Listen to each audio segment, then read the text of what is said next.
So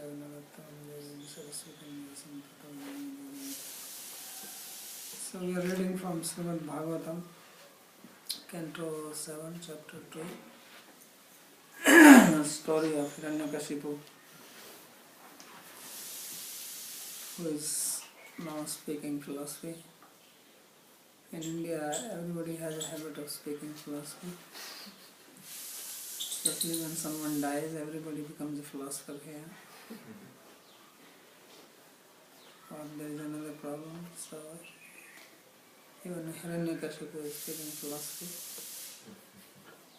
So this is nothing new. If you know Hindi, then all these rickshawas will also speak philosophy. You don't know it, that's a different thing. Otherwise they will stop and tell you so many things.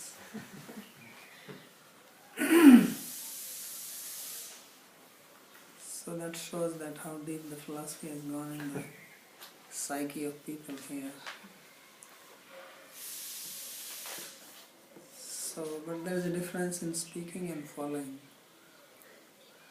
There are many who are like Hiranyakashipu who talk but do the opposite.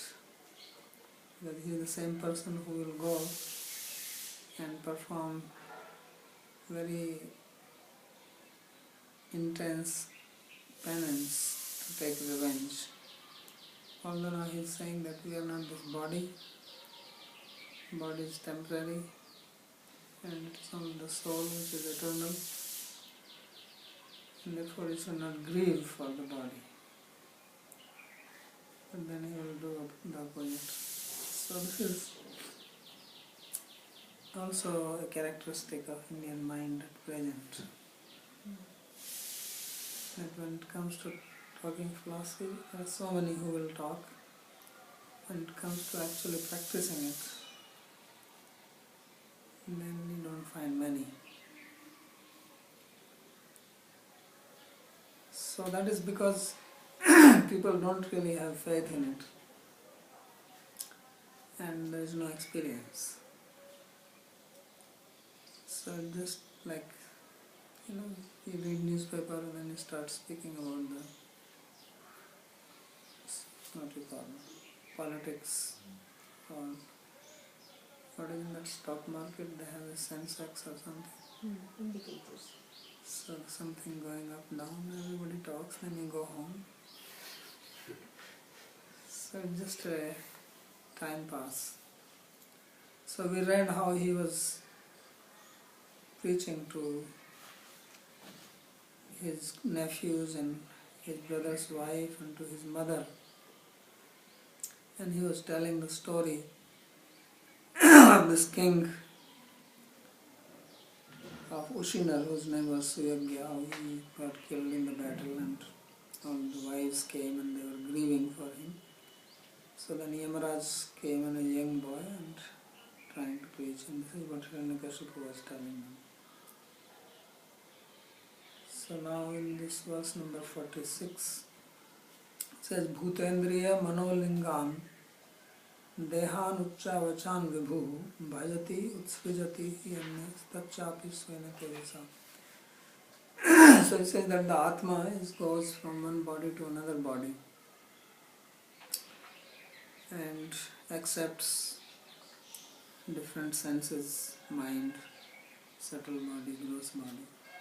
Sometimes high birth, sometimes low birth, sometimes you're a human being, sometimes you can become a pig. In India, you have seen Indian pigs, so it's not considered as a high birth. So, but the Atma is same. It's like you can ride a bicycle or you can sit in a helicopter, you are the same person.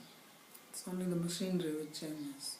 Or you can wear some torn clothes or you can wear a fancy dress, you are the same person, just the dress changes.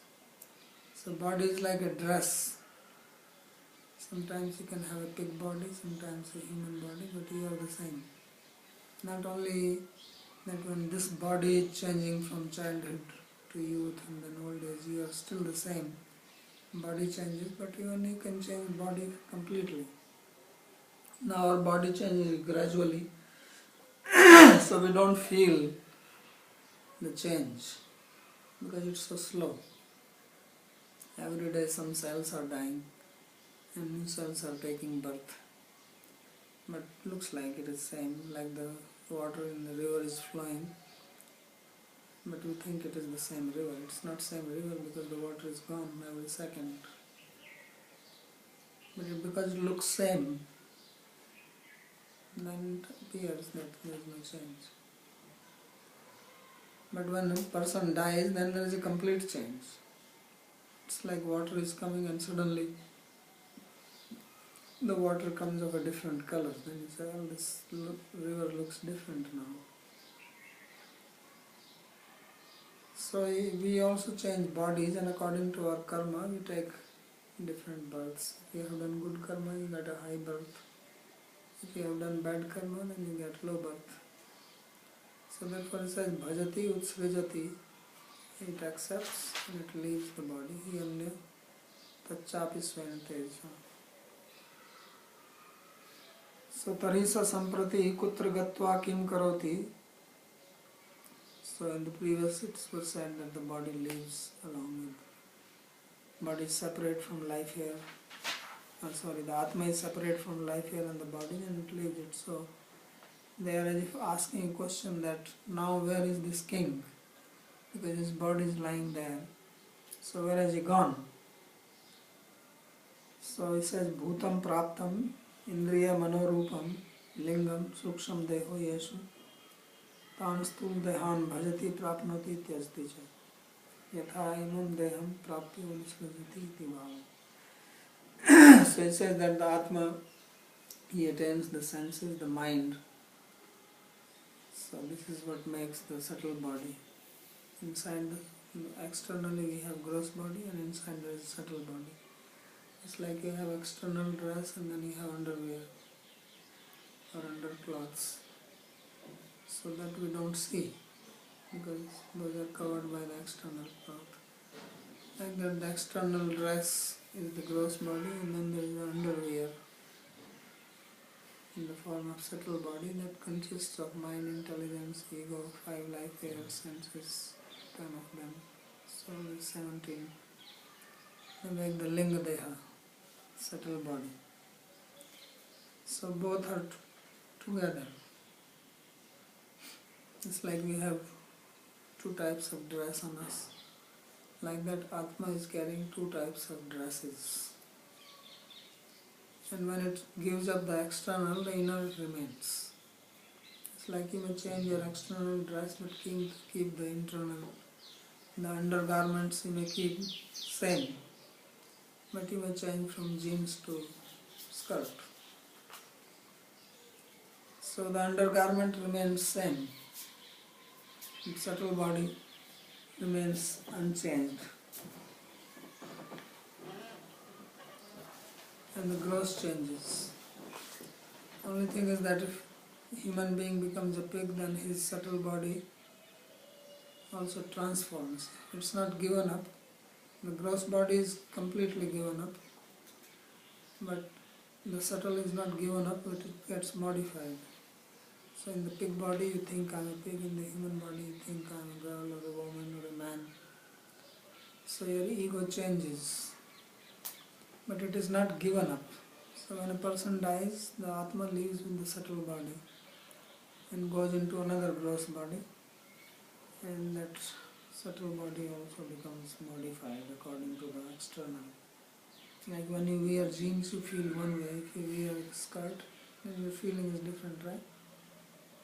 Or if you wear some jogging suit, then your feeling is different. So your feeling changes according to the dress you are wearing. Right? If you wear some nice ornaments, makeup, then you feel it also different. So the external is also influencing the internal.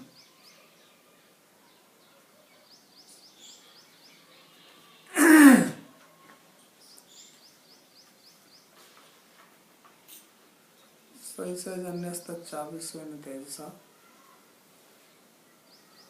So he says, Kincha svena tejasa bhagya labdha Gyan balena tachapi lingam deham api kadachit utskristi. And if you are very fortunate,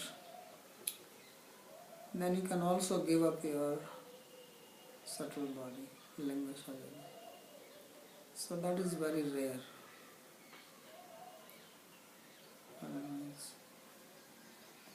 Means you become liberated. So that is what the liberation means. Mukti or moksha means when you give up both subtle and gross body, then you are free. That's why people like to go naked. Right? They want to give up their undergarments also because they feel free. Streaking. Once upon a time, streaking was a fashion. You remember that? So all the painters also, they like to paint naked, no cloth. So that is the inner desire for mukti. You want to be free. But that's not possible just simply giving this external dress. You have to give up the bodily dress, subtle and gross. Then you become free.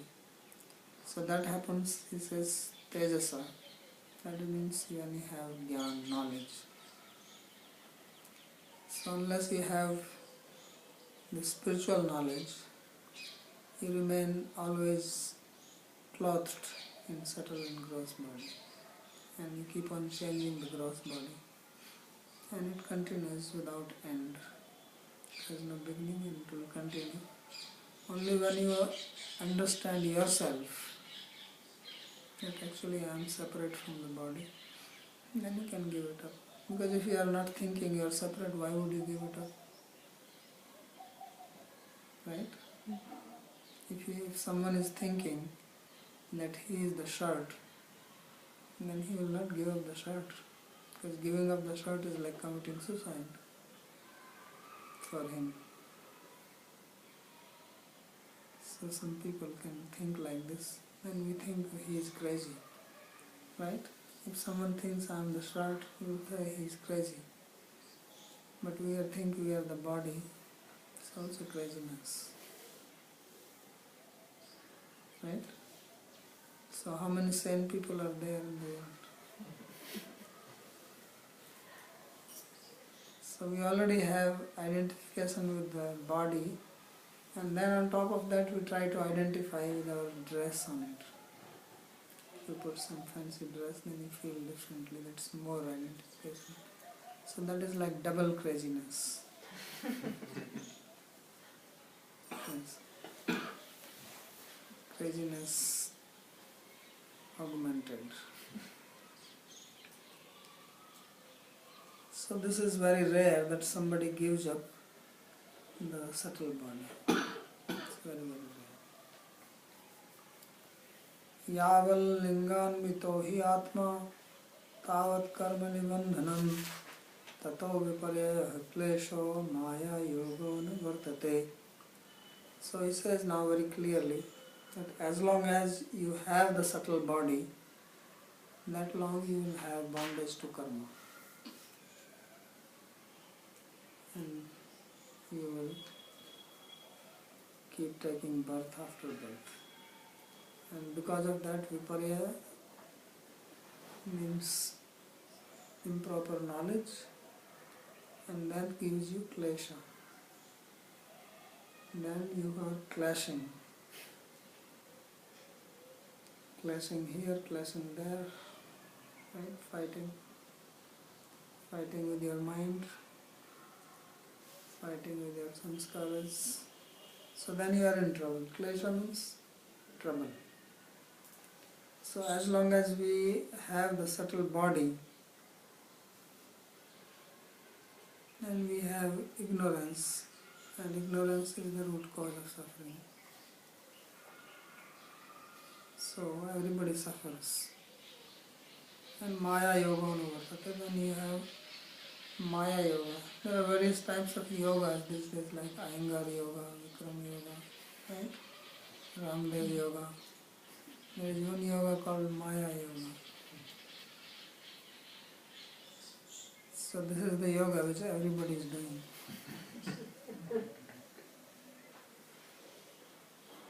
Without any training. So Maya Yoga means that we are under the influence of Maya. Devi hi asa gunamayi mama Maya duratteya. Krishna says this is my Maya. It is made of 3 gunas, sattva, rajas, tamas, and it is very playful. And then it is playing with everybody. Just like children play with the toys, Maya is playing with us. We are like toys in the hands of Maya. And you will never get out unless you surrender to Krishna, because he is the master of Maya. So that is the Maya Yoga. So it says Maya Yoga Anuvartate. Anuvartate means that it continues. Wherever you go, you are in Maya Yoga. It's impossible to get out of it. Lingadeha tyage sakyeva karma bandha muchyate nanyatha ipiyaya. So only when you give up the subtle body, then only you become free from karma. So mukti ritva anyatha rupam swarupena avasthate. This is described in the second canto. What is the definition of mukti? That when you give up anyatha rupam and become situated in your own self, that is called mukti. So what is the anyatha rupa? Anyatha rupa is the subtle and gross bodies and identification with them. So this identification is very deep inside us, and this is the root cause for all our problems. So unless we give that up, then there is no solution to our suffering. No matter where you are, who you are, Maya will find something to trouble you. Even if you are in the most comfortable situation, then Maya will find something. Someone will come and say something to you, or send an email to you. You are situated comfortably in your house, and then you get this email and you are disturbed. You get a phone call, or you go to office and suddenly you get a pink slip. So there is always some disturbance which keeps coming, as long as the Linga Deha is there.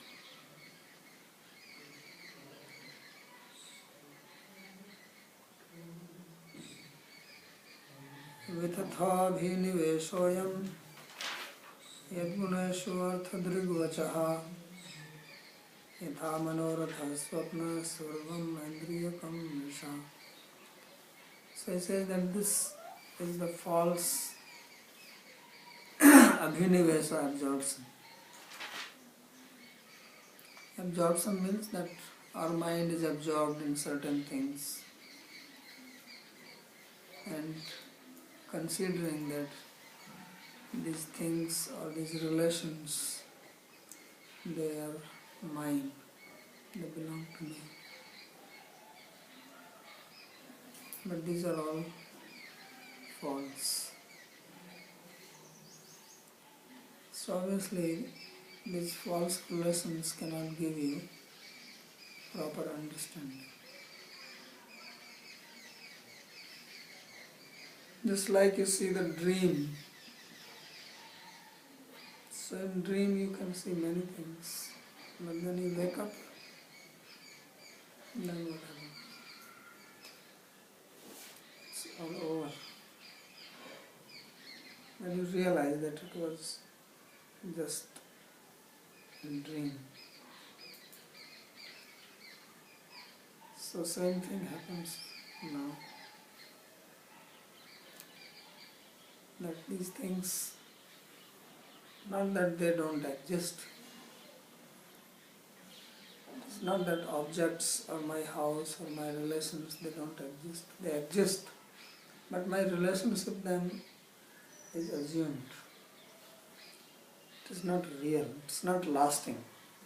Somebody whom you call as your mother, father, husband, boyfriend, girlfriend, whatever, it's only temporary assumed relationship. It is not going to persist with you. It will change, it can change in this life also. You change boyfriend, husband, right? Or it will change at the time of death. But when you change body, then everything changes. So that's why it is called false. Not that it does not exist. Things exist, but our relationship to them, that is assumed. That is not real.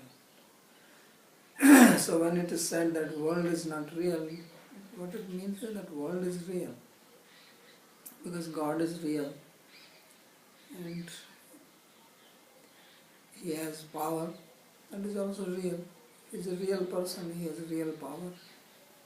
And with that power He does something that is also real. Because why would a real person do something imaginary or illusory? You have power, you have money, then you buy something. You buy a real thing, right? You don't buy imaginary. So you buy cloth, house, car, that's real, because you are paying real money. Unless you are just playing a game and you make some imaginary money, then maybe you are doing imaginary trading.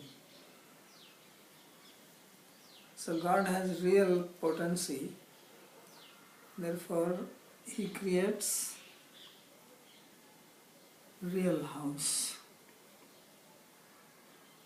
real world. There is no need for Him to create anything. So world is not illusory, but then to think that it is mine, that is an illusion. So that illusion breaks down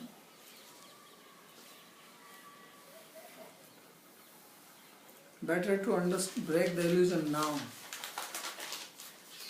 because when it breaks down at the time of death, that does not serve any purpose to us. That doesn't serve any purpose. It will serve a purpose if we break that illusion now. And then we can lead a life with real understanding. And if you die with that real understanding, then you will not be born with illusion. Now when a child is born, then she is born also with illusory understanding that I am this body. Naturally you are born in the body, you think I am the body. So that is coming from the past life. It does not break.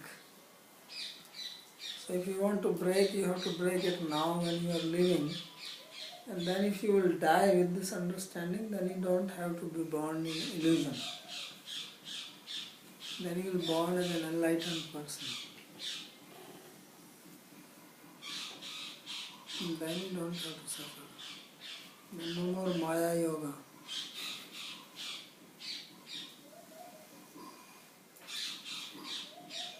So that's what he says. Yavan linganvito hi atma tavat karma nibandhanam tato viparyaya klesho maya yoga nuvartate vitatha viniveshoyam yad guneshu vartha digvachaha yatha manoratha swapna sarvam indriyakam visha.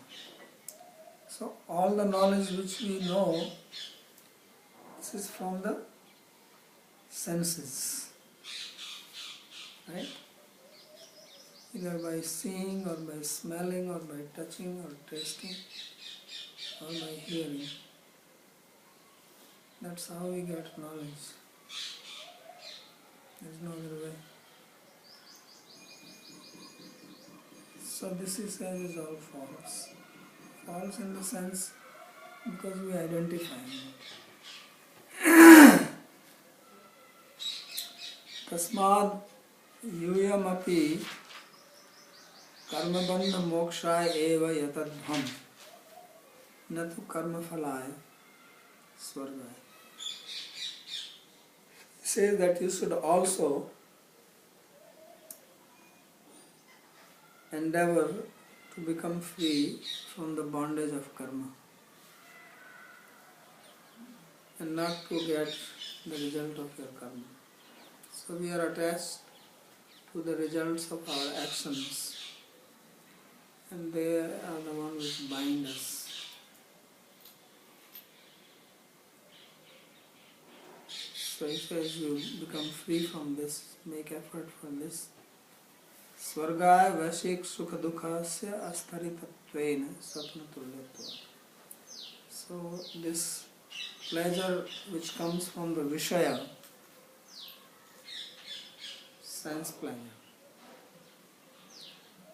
Sometimes you get happiness, sometimes you are suffering. So he says this is all temporary. It's only for a very short period.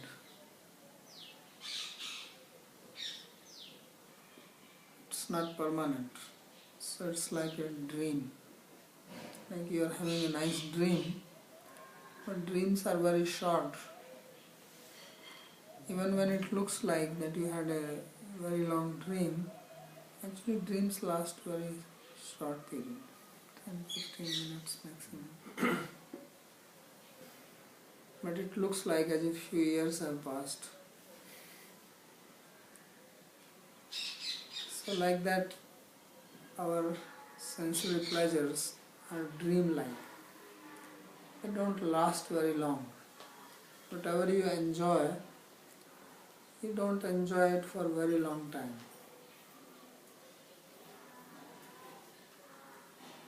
Then you have to change. If you don't change, then the same thing will start troubling you. You will become bored. If you are eating and you are enjoying, you can't go on enjoying eating. And after some time you have to stop. And if you don't stop, then you will vomit or you will actually die. Not go on stuffing your stomach with food. So like that you cannot go on stuffing your senses with the same thing.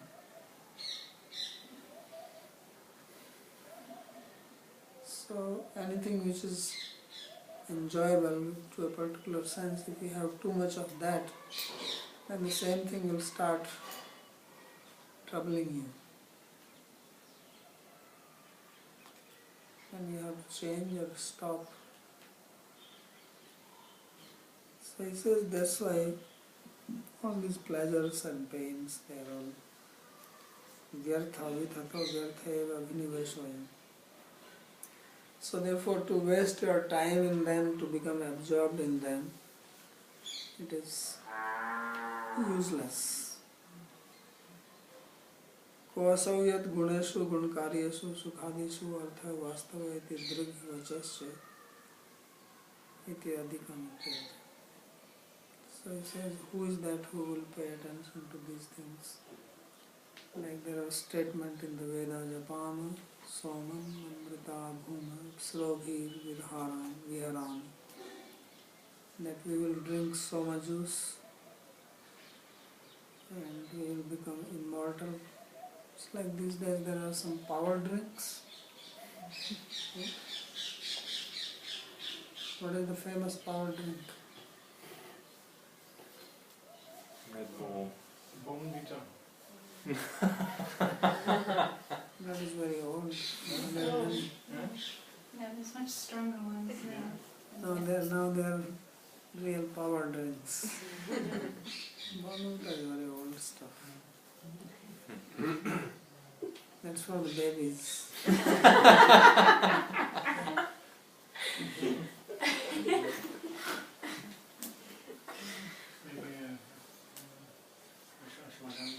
Yes, something like that. So in the Vedas, there was a power drink called Soma. And it says that if you drink this Soma, then you become immortal. You live very, very long life. Almost as if you are not dying.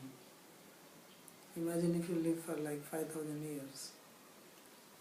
Then you see everybody dying. So you start believing that you are immortal. So the Devas are like that. They live 10,000 years, 50,000 years. So from our standard they are immortal because we live 100 years. So therefore they say that we will drink this Soma, Jews will become immortal, and then we will enjoy with the Apsaras. Apsaras are very beautiful girls and they have very fragrant bodies. They don't need all this, what do you call it? Deodorants and perfumes. Perfumes. If you are traveling in the airplane and you open these books, most of the advertisement are about perfumes. Because everybody is trying to be an Apsara. So Apsaras are the heavenly girls. They have natural perfume in their body. They don't need these perfumes. And they have a very sweet voice. They can sing nicely. And they are ever fresh. They don't become old. No wrinkle.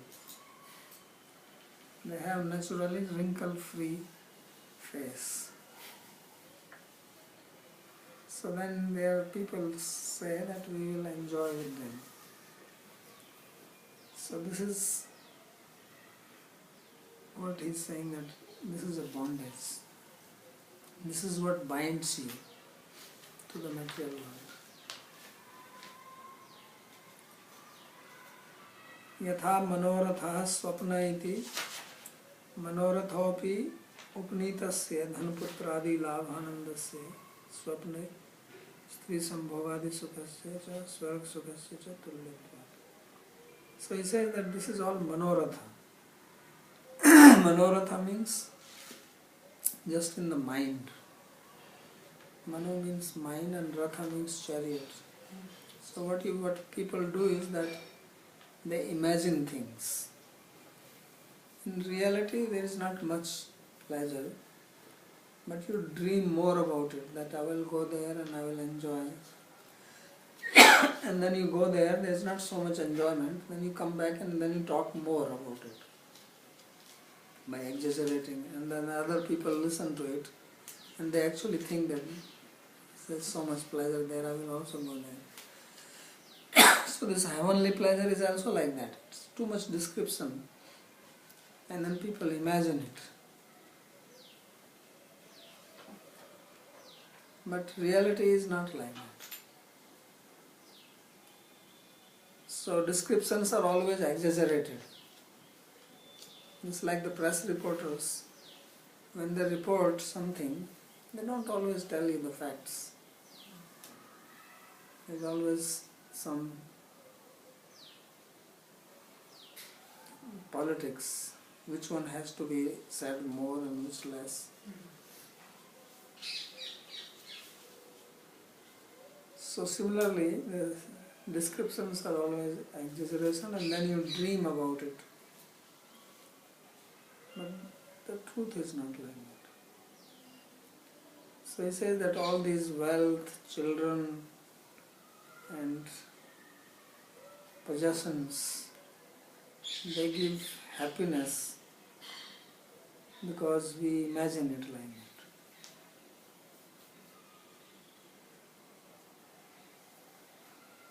that. And then in the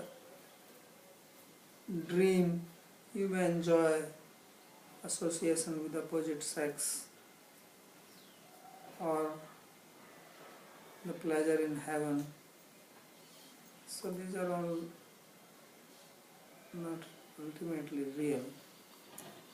Sarvam andriyakam indriyagrahyam jagadidam drisha mithya. So he says that all the knowledge of the senses is all false.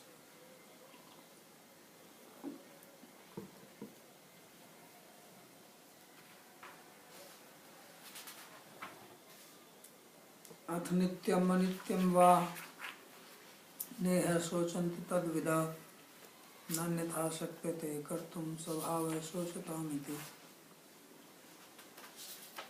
So some people say that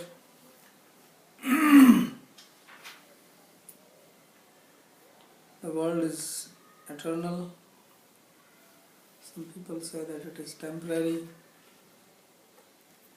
So those people who know the truth, they do not lament for anything, neither for the living nor for the dead. Sochananva sochastum pragyavadansa bhasase gatasu nagatasunsa nanu sochanti pandita. Those who are truly learned, they don't grieve for anything. This is the symptom of wisdom. One who is truly wise, then he or she does not lament. If you want to test somebody's wisdom, this is the test. If somebody is in grief, sadness, depressed, dejected, that means there is lack of wisdom. So Dasa says that nityam, anityam va neha sochanti tadvida. Tadvida means those who understand, who are in knowledge, who have the experience.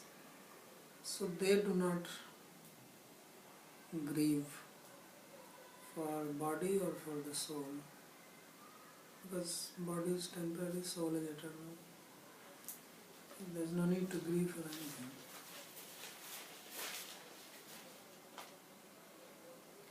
Nanyatha shakyate kartum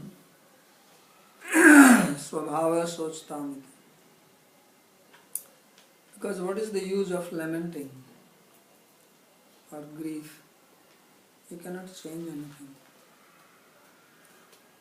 If body is temporary, you cannot change it. If Atma is eternal, you cannot change it. And if they come together and then they leave, they separate, you cannot change it. So birth, death, all these things you cannot change.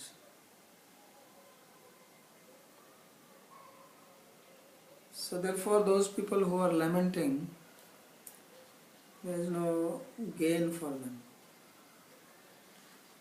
because this is how things are.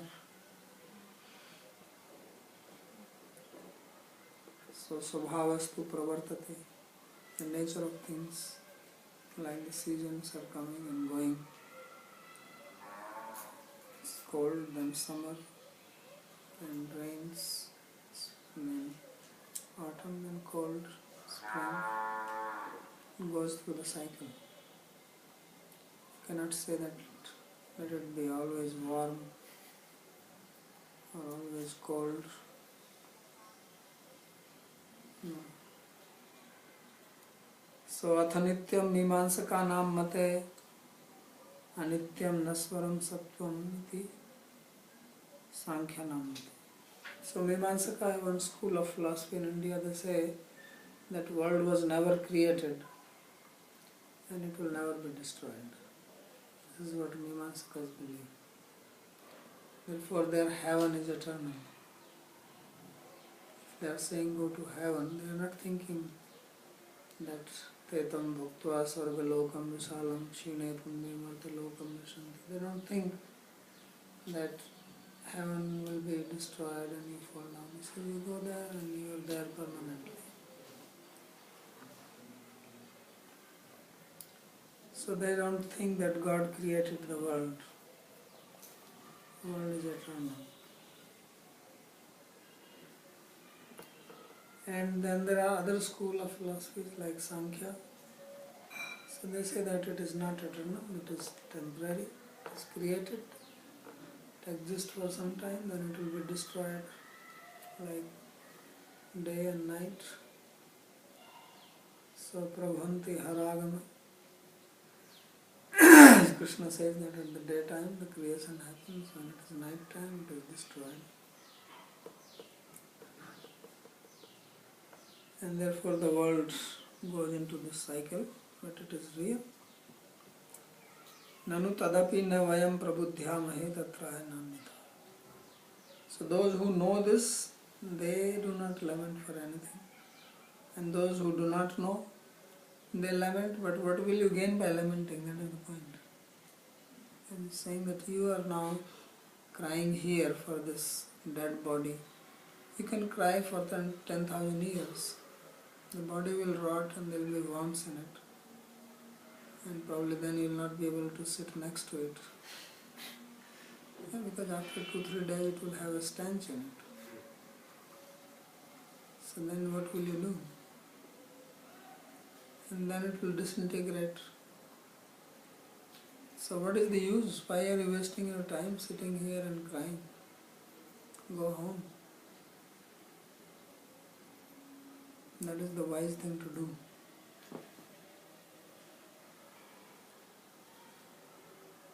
So that is the meaning of swabhava. But some people have the nature, swabhava means nature. Some people have the nature of always complaining and lamenting, poor me. So then they will also remain like that. So in this regard he tells one story. What happens when you go on lamenting? Then you lose your life.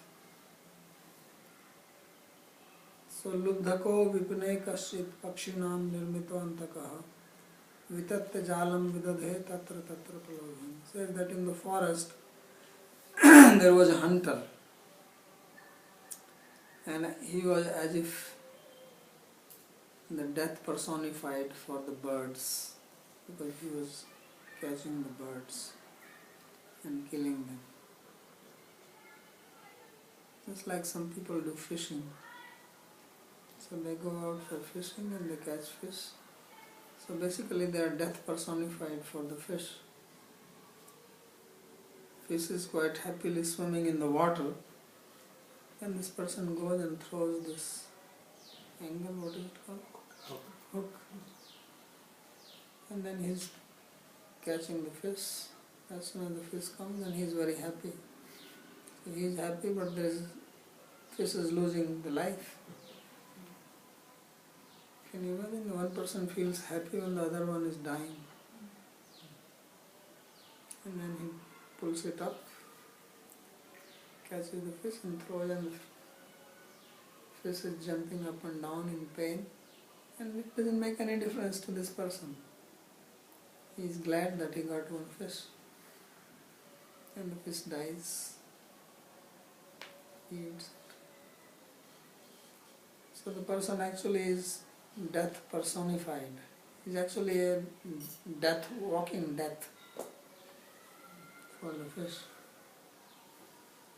So similarly he says there was a hunter who was like a death personified for the birds, because he will go to the forest and then spread some grain and put a net.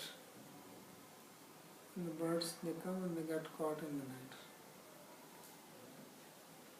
So human beings, they are very intelligent in creating trouble. They spend so much energy only to cause trouble to others. How they sit down and they plot and plan and they invent things, how to kill somebody, how to shoot someone, or give some poison. So this is human mind.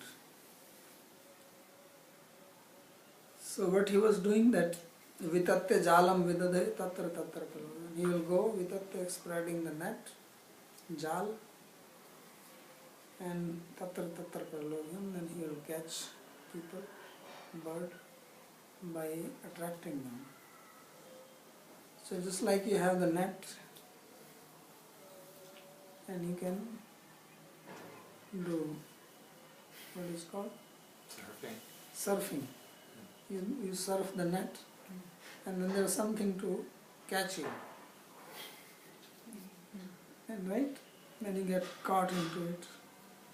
And then before you know, you have wasted a few hours. So this is a net spread by the hunter. So catching the birds, I'm very happy to do that. Soka sabhavatve anartha ityatra itihasana. Why is he telling this story?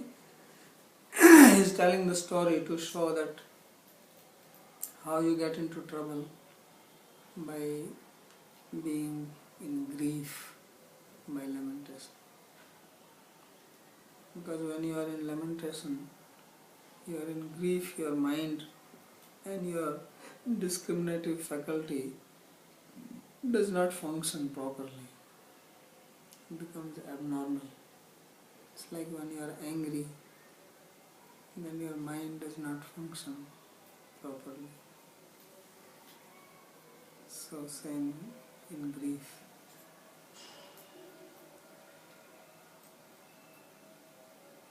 So nirmita ishwarena vidadhe pakshino visheshena dadhara pralobhamiti pathe amishadini tesham pralobham. So you will spread some grain or something and then catch them. So pulinga mithunam tatra vicharat samadrishyata tayo pulingi sahasa lubdhakena pralobhita. So there was a couple, bird, pulinga, male and female. They were in the forest wandering here and there together happily. So then the lady bird got caught because she saw the food and she became attracted, and when she went for it, immediately she was in the net. Sa sajjata sachastam tyam mahishi kalayantrita kulingastam tatha pannam nirikshay prishadukkhitaha snehadakalpa kripanam paryavdevayat. So she got caught in the net, and being under the influence of her death,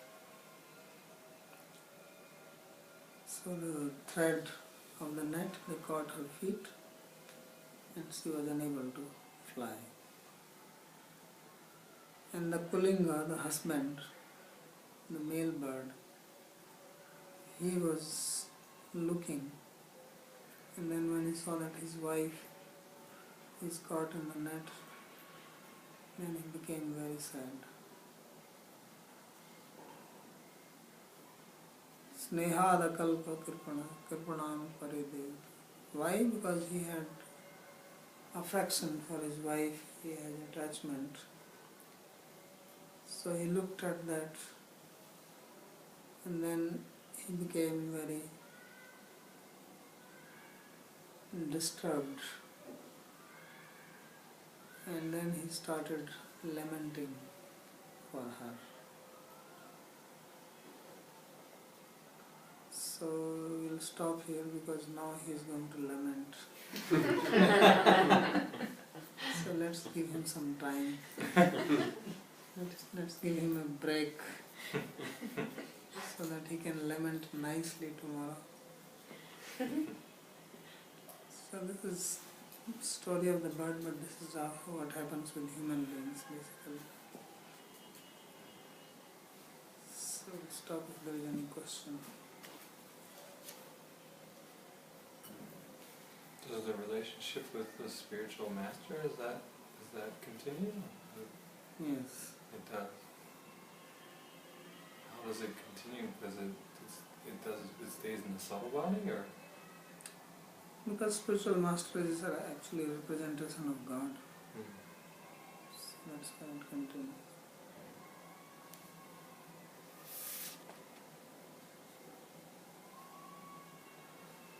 I would like to ask about, you only mentioned very briefly about karma. How to eradicate karma. Kama or karma? Karma. By bhakti. Yeah, that's one point. But some people, even those who are devotees, they think, okay, let me stay in this situation and suffer, it's my karma. Because devotees are free from karma. I already said bhakti removes karma. Pardon? Bhakti removes kama. Yes.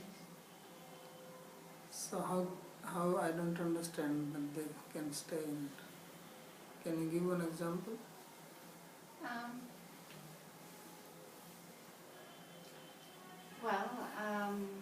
A wife is has an abusive husband, right?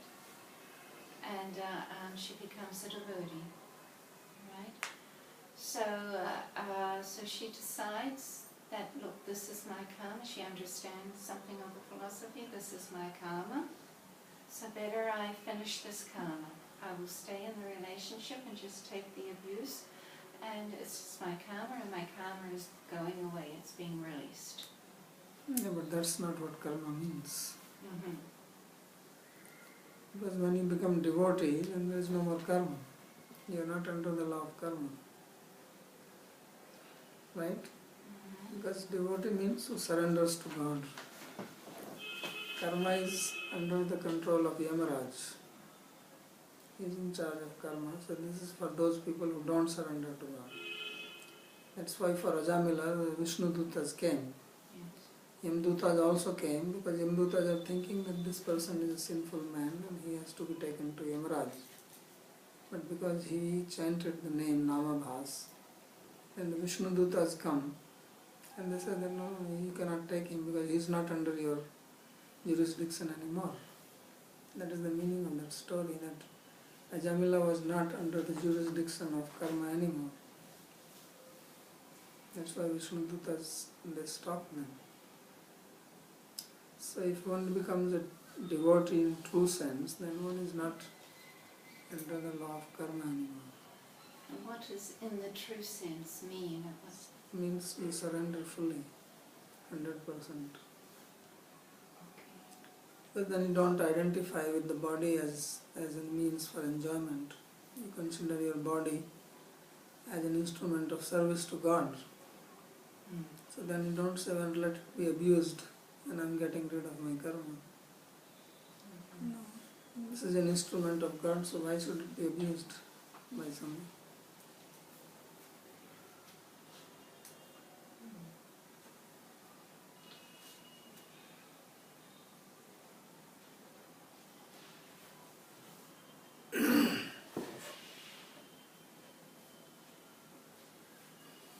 ठीक है